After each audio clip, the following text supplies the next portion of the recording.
The Watership Down podcast is intended for listeners who are familiar with the plot. There will be spoilers. This episode is scripted, narrated, recorded and edited by Newell Fisher.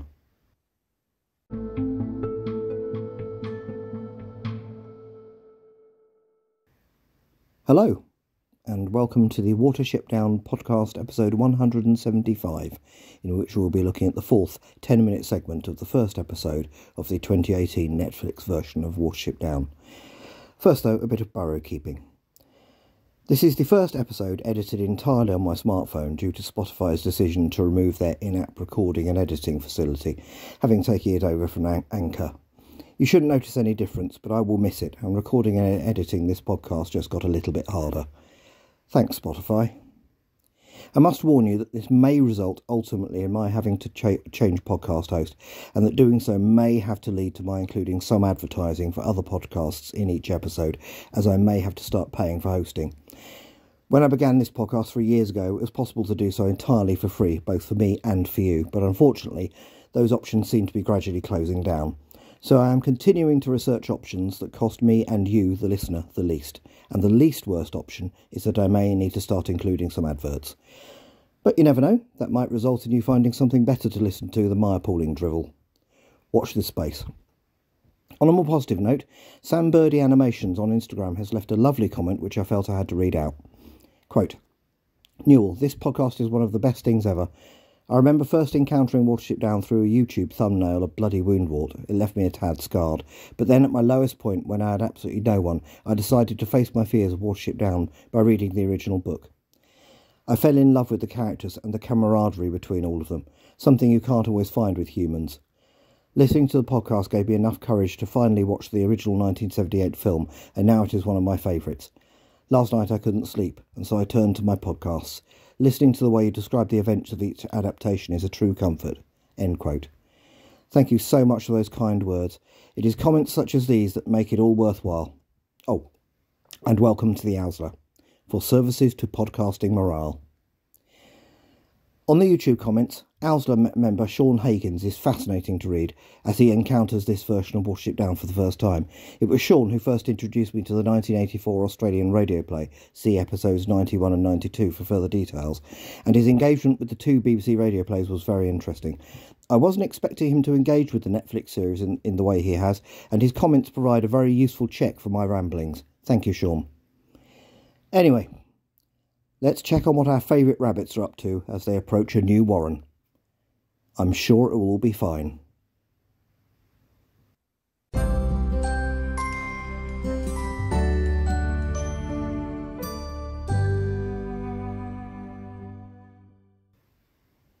Netflix series Episode 1, Part 4, The Shining Wire.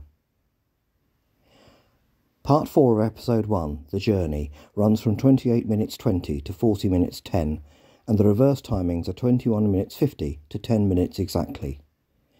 The equivalent chapters from the book are chapters 13 to 17, From Hospitality to The Shining Wire. As the rabbits approach Cowslip's warren, moving up a slope in a reveal that resembles their arrival at the derelict church in the last episode, it is very clear that this is a totally different warren to the one they left at Sandalford. The yellow and white flowers of that warren are replaced by a landscape of purple flowers. The warren itself lies under a strange twisted tree, though not an unpleasant-looking one. Bigwig comments on how visible the warren is. This is a bit rich, as the brief view of Sandalford warren we had wasn't exactly camouflaged. Hazel, his authority a little restored, tells them all to keep their wits about them. As they move through the purple flowers, which look a little like clumps of lavender, we see that they are growing in rows. That may be significant. As they arrive at the tree, they move along its holes. Rabbits sit watching them silently. The music is mysterious. They reach Cowslip, who now calmly greets them as friends. His dancing persona of a short time ago seems to have passed. He says he is glad they have come and invites them to see the great burrow. Hazel and his companions sniff. A lot. Clearly there are strange odours here. Moving through the runs of the warren, still sniffing, they arrive in a huge burrow. Blackberry comments on how its roof is held up by the roots of the tree. He is impressed. And it has to be said, the great burrow is brilliantly realised here. At the far end, underneath a hole in the roof through which daylight streams, is a natural platform seemingly formed by dead tree roots on which Cowslip sits. Hawkbit comments on the large size of the rabbits of this warren. They could tear them to pieces. As they reach the platform, Cowslip and Hazel exchange pleasantries. Bigwig apparently has no issue now with Hazel acting as leader. Hazel says he was expecting the warren to be a lot smaller. He asks if there were more rabbits living here once. There is an awkward silence. Cowslip breaks this by inviting them to settle in and says they will find everything they will ever need. His tone is politely irritated, and he then leaves the burrow. Fiver goes up to Hazel and says he has a bad feeling. He asks why all these rabbits are so big. They move along a run, seemingly to find somewhere to sleep, as Hazel says it's just for one night. And suddenly, an excitable doe blocks their path.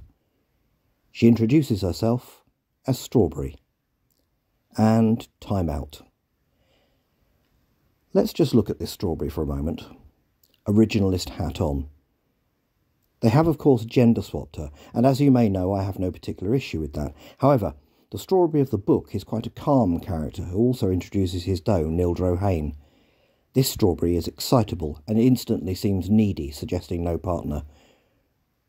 Revisionist hat on. On the other hand, provided that we already know the terrible secret of this warren, Olivia Colman's nervous energy in this role is quite suited to a lone doe who we know is living in a very controlling and frightening environment. And back to the narrative. Her initial irritating behaviour, as she says they are friends, which then shows insecurity by saying it's okay if they aren't, is unexpected and a moment of comic relief. As soon as Hazel reassures her they can be friends, after a moment of eager anticipation, she is off again, offering them a tour of the warren, accompanied by her exclamation of "brambles." The first interesting fact of the free tour is that there are plenty of empty burrows. Fiver takes a moment to ask Hazel why this might be, as Strawberry promises them a burrow close to her so she can help them. Hazel suggests they might have had the white blindness or myxomatosis, but sniffing an empty burrow containing flies buzzing over some flayra, there seems to be no smell of it.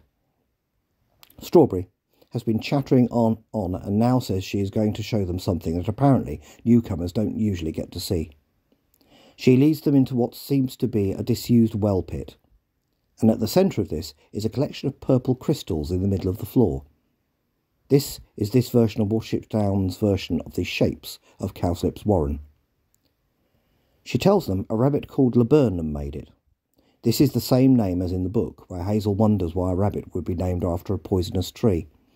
Strawberry explains that this place is where they come to give praise to Frith, so this is a kind of Lapine church or temple. There is no mention of the shape representing El Akhrar, and I also have to question where on earth a wild rabbit would find crystals like these. As in the book, Hazel has no idea what such a shape could possibly be for. Such things are a product of abstract thought and therefore very human. Strawberry tells him not to touch it. She adds this is a special place to come to when you're feeling sad. This is clearly in reference to herself and shows us what hides under her jollity. As she leaves, Hazel asks Fiver what he makes of it, but Fiver has gone. Strawberry then calls to a rabbit called Kingcup before looking in his burrow and seeing it is abandoned. A spider's web can be seen inside. She says she didn't realise he was gone. Out of interest, in the 2016 BBC radio play, it is a rabbit called Kingcup who made the shape. Strawberry's mate, Nildro Hain, in her first dramatic portrayal, goes looking for him after realising he is gone, and does not return. The timestamp for this is 24 minutes into part 1. Considering the fact that the scriptwriter for this version began his career on BBC Radio 4, this seems to be a tribute to that 2016 version. Hazel stares at the spider's web in Kingcup's burrow before moving on. It is much later on, and Hazel is woken suddenly from his sleep, for which the camera uses an interesting rolling shot, as Strawberry excitedly tells him it's time to get flayra. Blackberry, who is in the same burrow, comments that it's far too late to go raiding. However, as they all emerge outside, it becomes clear that no raid will be needed.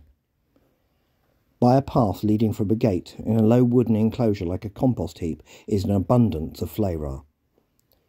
Interestingly, this is not made to look appetising from a human perspective. This is clearly human waste, but the rabbits are in ecstasy. In an amusing scene, Bluebell, at the recommendation of Cowslip, tries a carrot and then tells the others they wouldn't like it, resulting in a scrum. All of them are in a thoroughly good mood. This place seems perfect. A little way off sits Fiver, watching and looking very sad. Hazel sees him, and so does Bigwig, who tells Hazel, in reasonable tones, that he needs to get Fiver under control before he offends their hosts. Hazel tells Bigwig he will talk to him. He asks Fiver if he has been out in the rain and urges him to try the flayrah, but Fiver says he wants no food left by men. Hazel starts to get angry, but Fiver persists that there is something sad and lost about these rabbits. He uses Pipkin's phrase from the book, like trees in November. But now Hazel's anger grows, and as it does, he departs even further from the Hazel of the book. He questions whether there is any evidence Fiver's feelings have ever been right. He says maybe they left the old warren for no reason, and more importantly, maybe he left the doe Dewdrop, his initial love interest, for no reason. Fiver counters that it was Dewdrop who told the Owser they were leaving. This is new information, and it is too much for Hazel. He orders Fiver to go inside, or he will drag him there. When Fiver refuses, Hazel, in a shocking moment, attacks his brother, pushing him to the ground and shouting the unclear instruction, "Go." In the book, at about this point, and again later on, Fiver is practically forced underground, the second time after he pushes his way out of the great burrow. But there, Bigwig is the main disciplinarian. There is no hint of Hazel directly using violence against him, and this is a shocking departure from the original. After attacking Fiver, Hazel leaves him and heads underground. Later, Hawkbit is continuing to sing the praises of this warren. He focuses on the quality of the food and the does. As he continues with his effusive praise, Hazel sees Fiver creep into the burrow and curl up in a corner. Hawkbit addresses Hazel as Hazel Ra, which provokes a light put-down from Bigwig. Cowslip interrupts by proposing some stories. Behind him, not obvious for now, is Silverweed. Blackberry instantly proposes Bluebell tell one, which causes Bluebell to kiss him, saying they are inseparable from that point on. This Bluebell really enjoys winding up Blackberry, who has made it clear that there is a difference between liking someone and thinking they are a good storyteller. Taking the podium, Bluebell begins telling the tale of Elachaira and the King's Lettuce, which is the first film portrayal of the telling of this story. However, we do not hear most of it.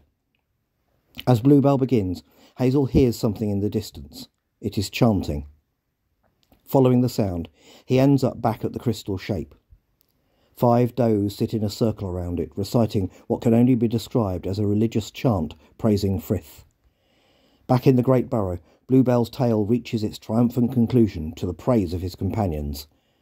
But their hosts stay silent. They seem unmoved by the exploits of Elachaira. Cowslip explains, while subtly herding Bluebell from the podium, that the old tales of Elachaira don't mean much to them. Bigwig protests that rabbits will always need tricks, but Cowslip disagrees. He says rabbits need dignity, and the will to accept what Frith decides for them. As the sound of the chanting is heard from further off, Silverweed takes the podium. He begins to recite the third and last verse of the poem he recites in the book. As he does, the camera zooms in on him. Fiver becomes horrified. Silverweed seems to look directly at Fiver. Suddenly, there seems to be a sound of thunder as we glimpse Silverweed out of focus and lit from underneath.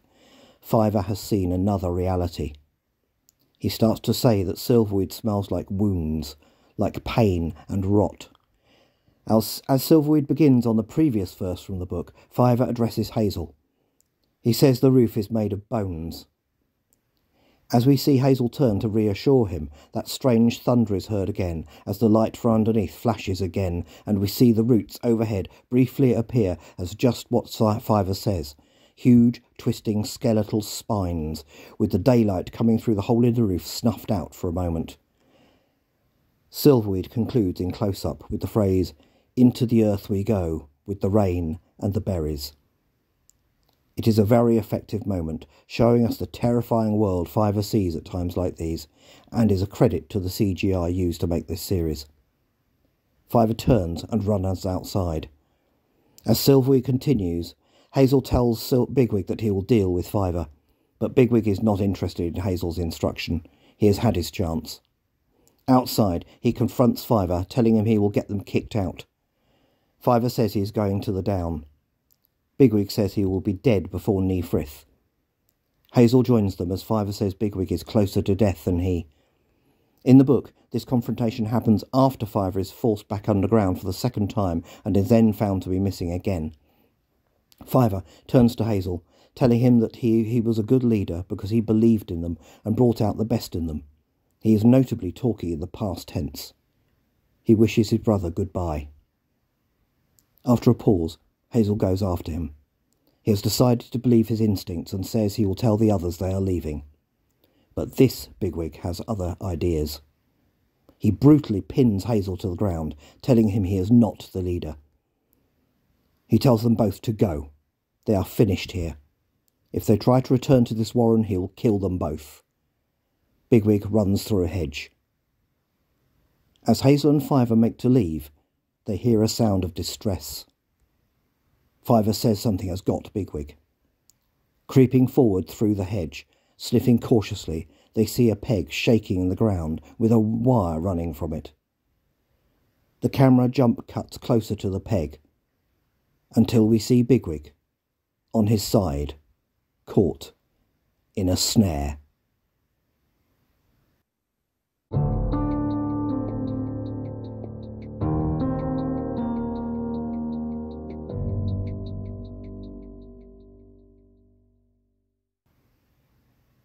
Comparison with the book.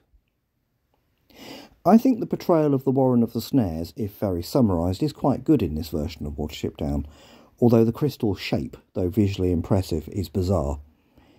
Cowslip manages to seem slightly creepy, while Silverweed, combined with Fiver's vision of Bones, I think is the best portrayal of him on film. Not that there is much competition. What I'm not so sure about is the portrayal of some other characters. As I discussed in the main commentary, Strawberry is very different from the book, and not just due to being gender swapped, but this alternative Strawberry arguably still works in the context of such a warren. The really shocking aspect of character here is Hazel attacking Fiver and Bigwig attacking Hazel and threatening to kill him and Fiver. In chapter 14 of the book, like Trees in November, Bigwig is described as getting rough and impatient with Fiver to get him underground, but that is as far as it goes. Here, the roughness is seemingly dialed up a notch, probably, again, for a modern audience, and Hazel's violence against his own brother, because he has told him something he did not want to hear about a doe at the warren they left, is very disappointing. However, the snaring of Bigwig is well portrayed so far, with the initial focus on the shaking wooden peg really heightening the suspense, especially for anyone unfamiliar with the story. Overall then, again, a mixed bag. But the portrayal of the Warren of the Snares is a lot better than one might have expected.